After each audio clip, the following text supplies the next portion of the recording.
Hello दोस्तों, मैं हूँ अर्षिता, आपके ट्रस्टेड फाइनेंशियल गाइड। आज हम बात करने वाले हैं ऐसी मिस्टेक्स की जो लोग जनरली 30s में करते हैं, जिसके कारण उनकी फाइनेंशियल सिक्योरिटी हो जाती है बर्बाद। 30s वो एज है जिसके अंदर जनरली आपकी जो इनकम है वो स्टेबल होती है, आप ग्रोथ को देख रहे होते हैं, लेकिन फाइनेंशियल प्लानिंग ना होने के कारण, ऐसा होने के बावजूद आप रहते हैं स्ट्रेस में। अगर आप ही अपनी लाइफ फाइनेंशियल स्ट्रेस के बिना जीना चाहते हैं तो ये वीडियो जरूर देखें। वॉरेन बफेट बोलते हैं, do not save what is left after spending but spend what is left after saving. मतलब कि आप खर्चा करने के बाद जो पैसा बचता है उसे मत सेव करो, बल्कि सेव करने के बाद जो पैसा बचता है उसको खर्च करो। आप में से बहुत से लोग सोच रहे होंगे कि यार सैलरी अच्छी आ रही है, खर्चे भी मीट आउट हो पा रहे हैं, तो थोड़ी बहुत सेविंग्स भी हो जाती है। पर क्या आपने सोचा है कि अगर इतना पैसा होने के बाद भी जब आपकी रिटायरमेंट की एज आए तब आपके पास प्रॉपर जितना पैसा होना चाहिए उतना नहीं हो? तो हाँ मेरे दोस्त, फाइनेंशियल प्लानिंग बहुत जरूरी है। अब हम बात करने वाले हैं ऐसी 7 कॉमन मिस्टेक्स की जो जनरली लोग 30s में करते हैं। पर रुक जाइए, सुनिए एक बात गौर से। हो सकता है कि 1, 2, 4 आप लोगों को ऑलरेडी पता हो और आप ये मिस्टेक नहीं कर रहे हो, लेकिन 5, 6, 7 में हो सकता है आपको नहीं पता हो। तो एंड तक वीडियो को जरूर देखें। कोई भी ऐसी मिस्टेक जो आप दूसरों से सीख सकते हो और आप करने से खुद को रोक सकते हो, जिससे आपकी लाइफ फाइनेंशियली सिक्योर हो सकती है, तो इस वीडियो में बने रहे एंड तक। मिस्टेक 1, सिर्फ सेविंग करना और इन्वेस्टमेंट नहीं करना। सेविंग जरूरी है, लेकिन इन्फ्लेशन की वजह से आप अमीर नहीं बन पाएंगे। अगर एग्जाम्पल के तौर पे अपन लेते हैं कि आप FD के अंदर इन्वेस्ट करते हैं, ठीक है, जिस पर रिटर्न मिलता है लगभग 7% का, लेकिन इन्फ्लेशन रेट जो है, जो कि 6% है, इसके कारण आपकी जो परचेजिंग पावर है, यानी उसकी जो वैल्यू है, वो कम होती जाएगी। इसको डिटेल में एग्जाम्पल के थ्रू समझते हैं। अगर आप 10 लाख FD में डालते हैं जो कि 7% के रिटर्न पर है, तो 10 साल बाद इसकी वैल्यू बन जाएगी 19.67 लाख, जो कि बहुत एक्साइटिंग लगता है। पर रुको, इसमें हमें टैक्स फैक्टर तो लिया ही नहीं है, और अगर सीधा सिर्फ इन्फ्लेशन के हिसाब से देखें तो इसकी रियल वैल्यू रह जाएगी सिर्फ 5.58 लाख। अब अगर हम सोल्यूशन की बात करें तो आप इन्वेस्ट कर सकते हैं इन्फ्लेशन बीटिंग रिटर्न्स में, जैसे कि हो गया अपना गोल्ड, आपका म्यूचुअल फंड्स, इक्विटी मार्केट या REITs, रियल एस्टेट। इन सब में जनरली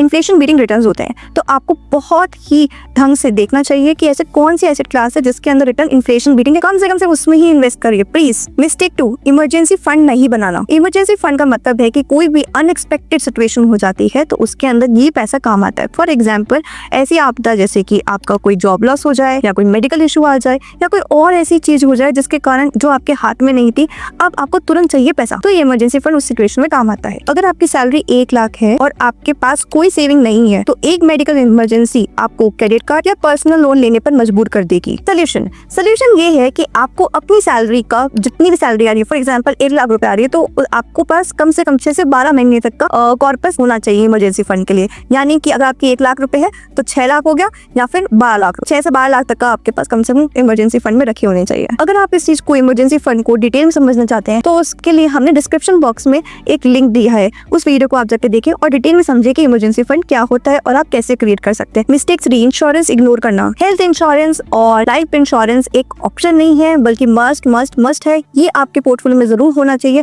क्योंकि ये आपके पोर्टफोलियो को देता है हेज कोई भी अनएक्सपेक्टेड सिचुएशन से बचाने के लिए। फॉर एग्जांपल, अगर आपका बिल आता है, मेडिकल बिल आता है 5 लाख का, तो या तो आपके पास 2 ऑप्शन बचते हैं, या तो आप लोन लोगे या फिर आप FD का जो आपके पास रखी होगी शायद, तो वो तोड़नी पड़ेगी। ये कोई बहुत अच्छी फाइनेंशियल प्लानिंग नहीं मानी जाती है। आपके पास मेडिकल और हेल्थ इंश्योरेंस बोल दो, और अपनी लाइफ इंश्योरेंस है वो होनी चाहिए। अगर आप कंफ्यूज नहीं कि लाइफ इंश्योरेंस हमें कितना होना चाहिए, तो आपकी एनुअल इनकम का 10 to 12 टाइम्स होना चाहिए। फॉर एग्जाम्पल, अगर आपकी एनुअल इनकम है 10 लाख रुपीज, तो आपका जो लाइफ इंश्योरेंस का पूरा कवरेज होना चाहिए कम से कम 1 करोड़ का होना ही चाहिए। मिस्टेक 4, सिर्फ सैलरी पे डिपेंड करना। अगर आप सिर्फ अपनी सैलरी पे डिपेंडेंट हैं तो आप भाई बहुत बड़ी गलती कर रहे हैं। आपके पास कोई ना कोई पैसिव सोर्स ऑफ इनकम होनी चाहिए। फॉर एग्जाम्पल, 2020 के अंदर मैसिव लेवल पर जॉब लॉस हुए थे। अगर आपके पास कोई दूसरी सोर्स ऑफ इनकम नहीं है, या उस टाइम लोगों के पास नहीं थी, तो अभी तक वो फाइनेंशियल क्राइसिस में चल रहे हैं। तो आपको पास सोल्यूशन यही है कि पैसिव इनकम बनाएं, दूसरी फ्रीलांसिंग करे या कुछ स्किल डेवलप करें, जिससे कि आप अगर इमरजेंसी पड़े तो आपके पास एक बैकअप क्रिएट होना चाहिए। अगर आप चाहते हैं कि हम पैसिव इनकम कौन से ऑप्शंस हो सकते हैं उस पर डिटेल में वीडियो बनाए, तो please type passive income in the comment box. Mistake 5, loan और EMI के ट्रैप में फंसना। आपके पास भी आइडन फोन आता होगा बैंक से,